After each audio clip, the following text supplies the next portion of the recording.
नमस्कार सर्वांना. मला ना आज एक खूप अशा गंभीर गोष्टीवर बोलायचं होतं. ते म्हणजे मला असं वाटतं ना की प्रत्येकाच्या लाईफमध्ये एक अशी फेज येत असेल की ज्या वेळेला तुम्ही किती जरी बरोबर असले ना तरी समोरचं सगळंच वातावरण तुम्हाला चुकीचं ठरवण्यात बसलेलं असतं.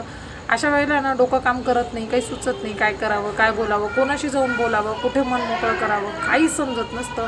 सगळ्या गोष्टी तुमच्या विरुद्ध घडत असतात. तुम्ही जितकं स्वतःला प्रूफ करण्याचा प्रयत्न करता तितकं तुम्ही स्वतःला जास्त गुन्हेगार ठरवत असता आणि अशा वेळेला आहे ना मग डोकं हँग व्हायला लागतं. तर अशा वेळेला शांत राहणं हा एकमेव पर्याय असतो. वाट बघणं, तुमचं ज्या कुठल्या देवावर विश्वास असेल ना त्या देवाचं नामस्मरण करणं आणि स्वतःला त्या परिस्थितीत टिकवून ठेवणं.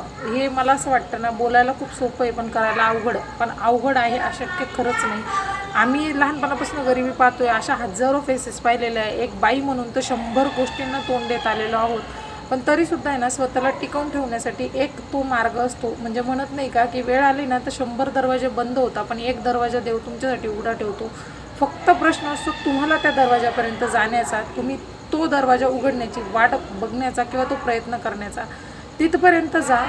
त्यावेळेला आहे ना, ज्या वेळेला तुम्ही तिथं पोचतात ना तर तिथून तुम्हाला असं वाटतं की अच्छा ठीक आहे, जरी सगळे मार्ग बंद झाले ना तरी परमेश्वराने हा एक मार्ग ठेवलेला असतो. आणि अशा वेळेला ना स्वतःला सिद्ध करण्याच्या भानगडीत अजिबात पडू नका. तुम्ही जितकं स्वतःला सिद्ध करायला जाशाल ना तेवढं जास्त तुम्ही स्वतःला सगळ्यांच्या नजरेमध्ये चुकीचं ठरवत बसाल. तर फक्त शांत राहा, थोडासा वेळ जाऊ द्या.